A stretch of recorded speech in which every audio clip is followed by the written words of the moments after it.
With the build-up of medieval and historical games arriving to the scene in the next upcoming months and years, what does it take to stand out from the crowd? Could this be the game that takes us away from your typical RTS? Welcome to Bannermen. Let's read some of the words from the developers themselves. This is a real-time strategy game that aims to refresh the classical RTS genre. Bannermen takes you back to a time where power lies with the one that carries the sword. Test your abilities as a battle commander in this medieval, semi-fantasy world and prove your worth by conquering lands and make your banner strike fear into even the mightiest of enemies. I think this looks like it's going to be a really awesome game, having a new RTS set in the medieval genre. Of course, we've got RTSs coming out at the moment, but a lot of them are set in a different time. For example, Dawn of War is very much a futuristic sort of thing, and of course Halo Wars 2. It's really nice to see a refresh back into the medieval era. So what is the campaign like in this?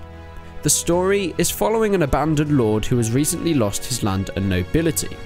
This means that it's going to be quite an in-depth campaign and single-player storyline, as you're going to be working up through the ages and through time, starting at the bottom and building your empire up and armies to achieve greatness. It's not going to throw you in right at the top level. You're not going to have these massive armies to start with, but it's going to be pretty much down at almost peasant level. Or an adventurer that has lost everything, that has the experience and that has the knowledge and how to grow because he's been a lord before, but does not have any resources at the moment. I think this is going to be a really dynamic and awesome experience for the player to work through their time, gathering resources, gathering men, building different buildings that can get troops, that can get your economy up to higher levels. From this, you can conquer different people. You can go around taking over people that have wronged you in the past and maybe having a vengeance story in there as well. I think this is an awesome storyline. Knowing from games such as Mount and Blade Warband, starting as a low-down adventurer is a great place to start a medieval game, as it gives so many possibilities for future gameplay. Not only is this a single-player campaign game, but there is also multiplayer as well. Is this going to be your typical RTS multiplayer though?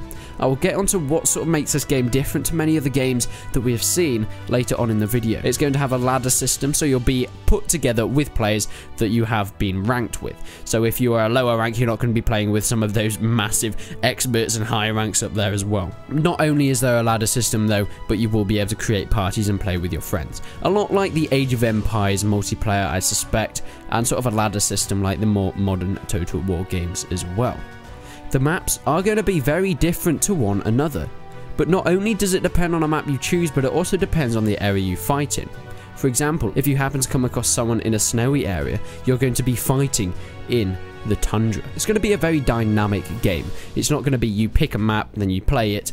You're going to meet people and you're going to see people, and when you want to attack them, you're going to fight in that exact place there. So the map sort of indicates where the battles are going to take place later on. There's also going to be a massive variety of buildings in the game, and they're all for different roles. May they be defensive, offensive, or for your economy. This is going to be things like walls, siege towers, or you're going to have battery towers and things like that that will fire upon the enemy when they get too close. You can have portcullises that you can put around your villages.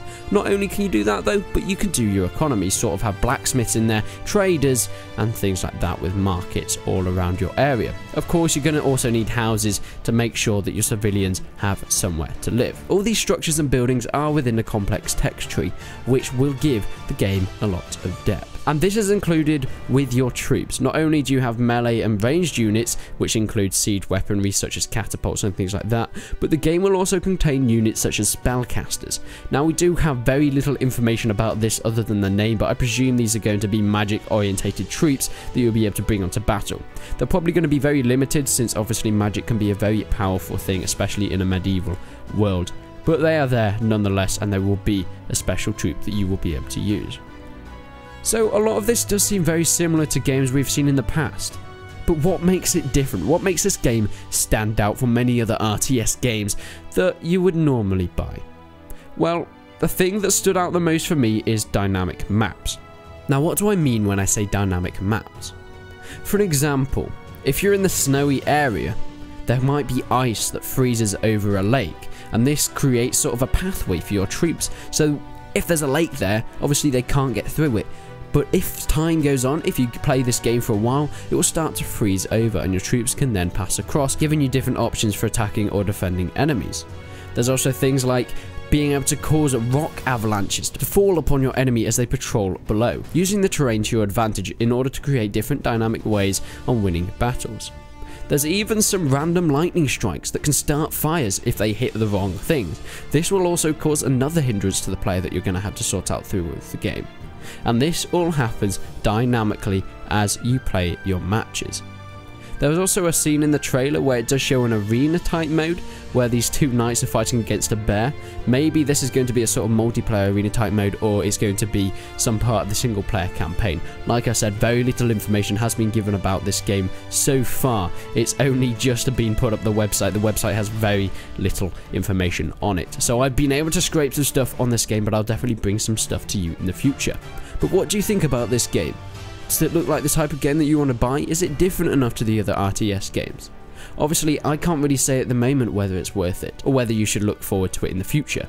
But I'll definitely be bringing you some more information on this when it comes about, because I'm sure some of you might be interested. And of course, the more information we know, the more likely we are to make a good decision on this game.